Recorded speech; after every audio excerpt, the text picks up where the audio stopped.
Looking ahead to next season now, and let's look at Nathan Jones and his Charlton Athletic side back in the Championship, and Nathan Jones back as a Championship manager, where I'm sure is the very least of where he thinks he belongs to be. And anyone who watched the playoff finals, or the playoffs themselves really, would have seen how much it meant to Jones to get this Charlton side over the line. It's only his second career promotion. Obviously he is credited, and rightly so, with Luton's development from a League Two side towards the Premier League, but he took them from League Two to League One. He'd left the club to go to Stoke before their promotion to League One, and again he'd left the club to go to Southampton before their promotion to the Premier League, masterminded by Rob Edwards. So even though he was in charge at the beginning of those seasons and put a lot of the groundwork in, he didn't actually lead them to promotion more than just that once. So this was only his second career promotion, and for a time this summer it looked like he might not even be in charge of Charlton for this Championship season, strongly linked to the Cardiff job.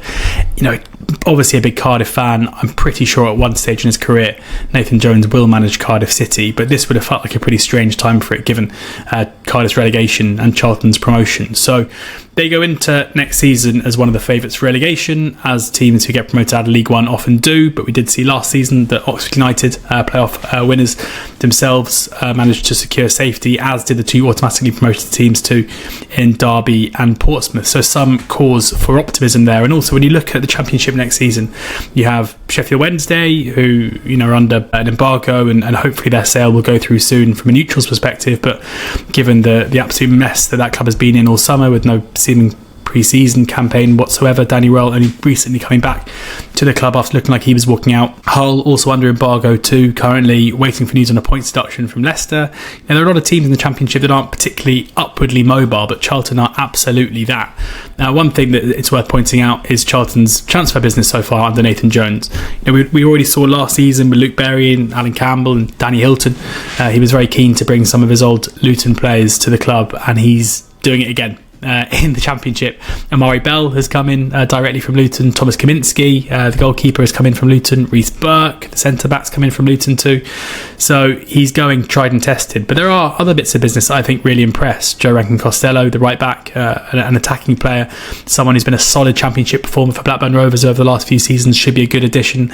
Tanto Alafe is the kind of striker that I think Nathan Jones absolutely loves. He offers an outlet up front, a physical outlet who take physical defenders on effectively. Maybe not the most clinical in front of goal, but certainly someone that will cause. I think Nathan Jones' teams need a physical presence up front, and he'll certainly provide that. And Sonny Carey, another one who comes in from Blackpool, a good young player who deserves a shot in the Championship. So they haven't lost loads of key players. The one that they'd have liked to have kept is Thierry Small, who is a left. Well, he was initially a left back, and Nathan Jones kind of turned him into a left-footed inside right player. Really, really good on the ball, and he will be a big loss for them. Although I think Charlton Athletic fans probably didn't see the best of Small. That's still to come. He's moved on and joined Preston. But the key thing for me about Nathan Jones and why I'm pretty excited about them next season, firstly, with Jones, it feels to me like he is a siege mentality manager. He's someone where you have to buy into what he's selling. We saw at Stoke that absolutely didn't happen, a club that had just been relegated out of the Premier League and saw themselves as a big club and a club that should be towards the top end of the Championship. And then at Southampton, where he went in to a Premier League side, and maybe when you've been a Premier League team, things operate a little bit differently, and the fans and the players didn't necessarily buy in, but he wasn't given much time. And at Charlton, you could argue there was an element of that, where around Christmas time, results weren't great. There were some murmurings of discontent. It didn't feel like Nathan Jones was getting the kind of tune out of this Charlton side that we saw consistently at Luton. But that massively changed. And if we look at last season, from January the 1st onwards, only Birmingham City picked up more points than Charlton over the course of that second half of the season. And they come into the Championship as a really strong side who showed at the back end of last season how hard they are to beat. And that's another thing. Like, you look at the ways that the promoted teams changed managers. Two of them changed managers last season. We saw Derby sat Paul Warne and appoint John Eustace. We saw Oxford sat Des Buckingham and bring Gary Rowett. These are guys who are very, very adept at setting up teams to be defensively strong, build good defences, and that's the platform from which to build to pick up points. And even though in the infancy of his managerial career, Nathan Jones was somewhat of a maverick in terms of his playing style. Really, he was benefited by having the likes of Jack Stacey and James Justin in League Two, but they played a front foot attacking football.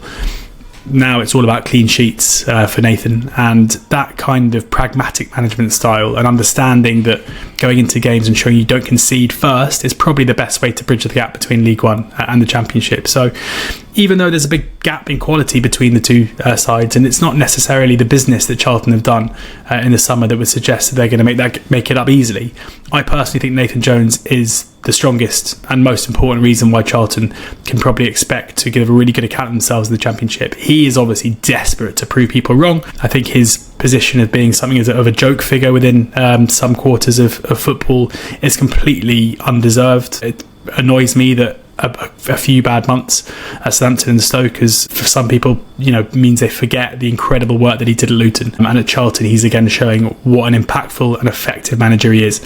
And I think Charlton Athletic will be all the better for it, and I expect they'll stay up under him.